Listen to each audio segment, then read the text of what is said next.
What's up, guys? Welcome to episode 7. Today, we're going to talk about the single most important thing that I did for myself that got my life back on track, and that's physical activity. I think that for all of you watching this right now, we get tricked into the idea that we don't have to have an active lifestyle because our friends, our family, they're not active. They eat unhealthy. Quite frankly, we work 8 hours a day, maybe more if you have 2 jobs. We spend more time at a job than we do doing anything else in our entire life. The bar seems really high.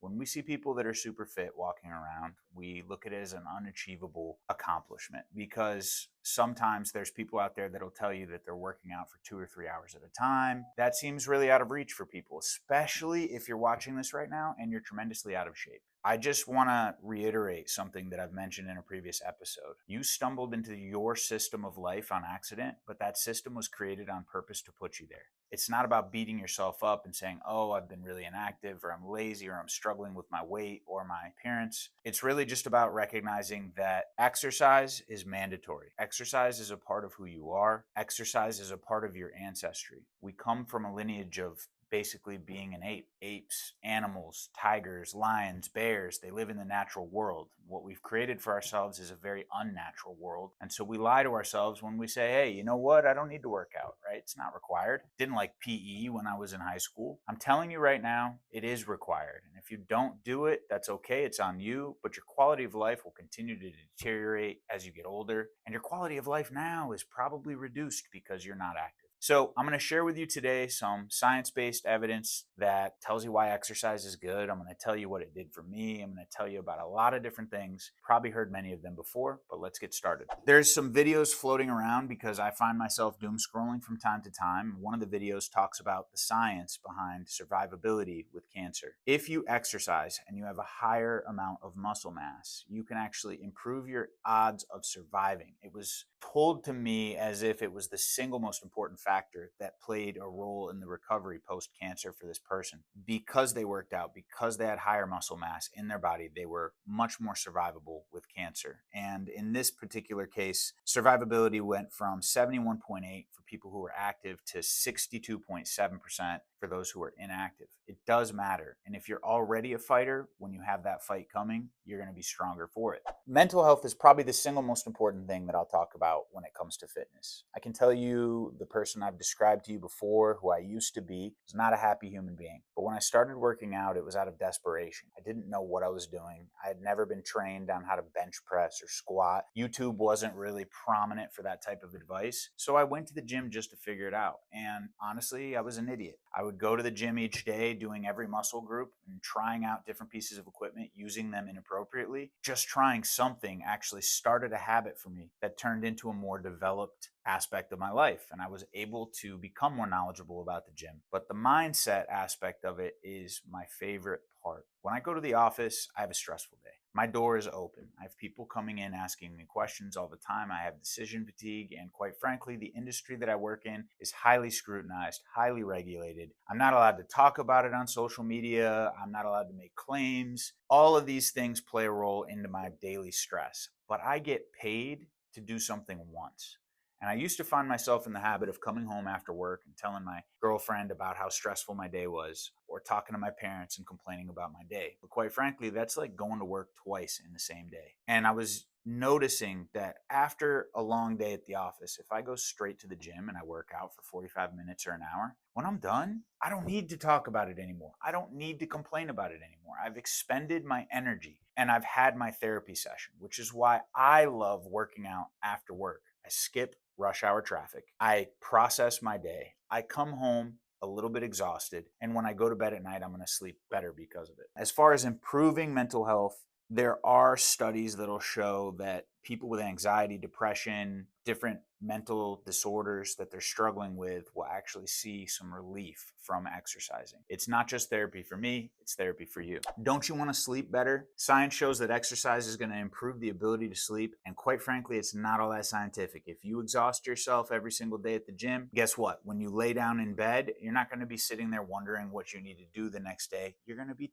tired and you're going to fall asleep. It totally makes sense that if you follow your biology, your evolution, your ancestry, you break a sweat, you bust your ass in the gym, you're going to go to bed easy. Weightlifting is not just for me, and it's not just for men, it's for women too. It's probably the single most important activity that people miss out on because they trick themselves into believing, oh, I don't want to go to the gym. It's boring. It's repetitive, whatever the case may be. But gaining muscle mass and fatiguing your body at least 3 times a week is tremendous for your sleep, your mental health, and your survivability. I'm not going to sit here and bore you guys about the importance of exercise with cardiovascular health or helping your metabolism. We know this. If you turn your Corolla into a Ferrari, it's going to burn more fuel. And if you have too much fuel on your body, you need more muscle mass to turn yourself into that sports car you've always wanted to be. I don't mean to be political, but in the last couple of years, you're going to see a lot of body positivity that gets pushed on you. I'm all for loving yourself. Now, if you're not in shape right now, if you're watching this video and you want to get in shape, I love you. You should love you. And you should love yourself unconditionally. It's okay to look in the mirror and say, I don't like what I see. And it's okay to say to yourself, I need to do better. It's okay to look at somebody else and say, hey, you know what? They need to change their lifestyle. They're morbidly obese. They're at risk for a whole bunch of diseases. Quite frankly, they don't look as good as they could. They don't have hygiene as good as they could. It's within their power. I have yet to meet somebody who truly is obese and has no hand in it. I have not met anybody with the medical condition that makes it impossible for them to change themselves metabolically with the calorie restricted diet or exercise. I haven't met any of those people. And while that doesn't mean they don't exist, what I'd like to say is body positivity doesn't have to come at the cost of looking in the mirror, not liking what you see, and lying to yourself. You can love yourself, but you don't need to lie. You want a free brain upgrade? You're not going to download it. You're going to sweat it. There's this misinterpretation of exercise people that muscle heads are idiots. And I think that that is kind of an unfair trope that's been put across the gym culture. When you work out and you're exercising, regardless of whether or not it's lifting or running or climbing or biking or racquetball, you're going to increase blood flow to the brain. It's going to help knock the junk out. There's leading scientists today that are trying to describe type 3 diabetes as Alzheimer's, which means that essentially the cognitive decline that we see in the elderly patients is coming from the inability to handle their sugar well, insulin, glucose, whatever. I'm not going to be a scientist that breaks it down for you today. I don't think that big muscly dudes that work out are stupid or lunks. That's what Planet Fitness is for, right? To identify those guys for us. I do think that a lot of the big muscly guys out there are a lot smarter than you realize, and I don't necessarily think that intelligence is inherently related to the fact that you work out, but I do think that working out helps you be a little bit smarter. I can tell you from personal experience that 100% working out for me gave me discipline, and that discipline was able to transfer over into other aspects of my life. I became a better student. I became a better employee. I became a better leader. I became a better just about everything in life because I was able to take the discipline that I had fitness and apply it to everything else. And that doesn't mean that in my life it's perfect. I still struggle with the snooze button. I struggle with energy. I struggle with my attention span. It's difficult to fold the laundry as soon as it comes out of the dryer. It's difficult to want to do the dishes after I eat my leftovers. For the most part, I have discipline in my life, and that affords me certain comforts. It transferred over into my financial security. The reason why I'm not paycheck to paycheck right now is because I started working out. I think it all starts there, and I think it starts with the look in the mirror and making sure that you realize that exercise of some sort is a required part of life, and when you don't introduce it into your life, you're not in balance. You're not aligned with who you're meant to be. You are meant to sweat. You are meant to get up off the couch. You're meant to socialize. You're meant to have community. You're meant to have exercise. Exercise is going to improve your self-esteem long before it changes your body. We've talked about this before in previous episodes, the importance of writing down a to-do list and the little kick of dopamine you get every time you cross something off. Dopamine is the feel-good drug that your brain produces that rewards you when you do the right thing. When you solve a problem, when you get a good grade, when you finish a task, you get a little bit of dopamine. And the same thing happens after you exercise. It's typically going to take you a couple of months to start to see results from the gym. I don't care if you're super skinny and you have a low body fat percentage and you start working out, to gain muscle mass is going to be excruciatingly slow because that's my circumstance. I was never overweight, and when I started working out, I was 145 pounds. At my heaviest, lifting naturally, I got to 247 pounds. I've never used steroids, but I've been working out for 15 years. I hit many plateaus over that period of time, and I'm going to tell you, I did not see results from the gym physically for at least 3 months. But mentally, I had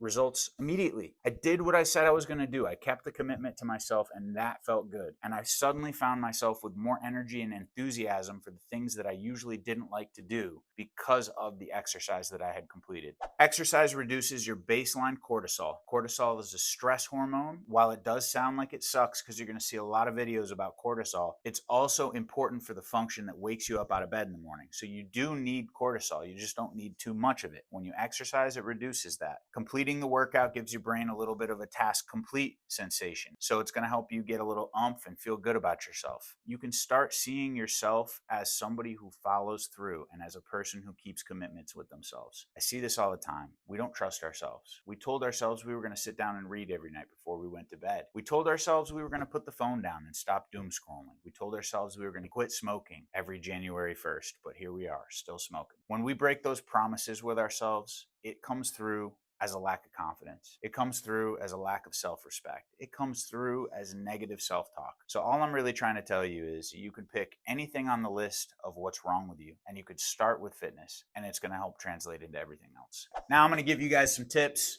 for how to get in shape and how to start lifting weights, and I'm going to keep it super simple. Start with 3 days a week. How much time do you need to work out in a day? 45 minutes to an hour. Science shows that after 45 minutes of exercise, cortisol levels actually begin to rise in your body. And excess cortisol can stress you out, but it can also age you, and it can also reduce the hormones in your body, the good hormones. It can also slow down your metabolism and decrease your recovery. So my personal opinion is, unless you're trying to be an IFBB pro, stick to a 45-minute window, no more than an hour. Don't go into the gym to waste time. Get shit done, and get it done quickly. Put your phone down, put on a cool audiobook, put on some cool music, vibe out, and get your exercise done within that 45-minute window, and you'll thank me later. You realistically don't need more than 3 days in the gym a week, but once you've done 3 days a week for a couple of months, you'll want to step into 4 or maybe 5 days a week. What you see all the time with these fitness influencers is that fitness was the first thing they tried in their life that they found passion about, and now they're deciding to chase their dreams and make a career out of it. And I wish them luck. I promise that if you take fitness seriously and you try a new sport, a hobby, or lift, whatever it is, you will find other amazing aspects of life that will make you want to do those things as a career.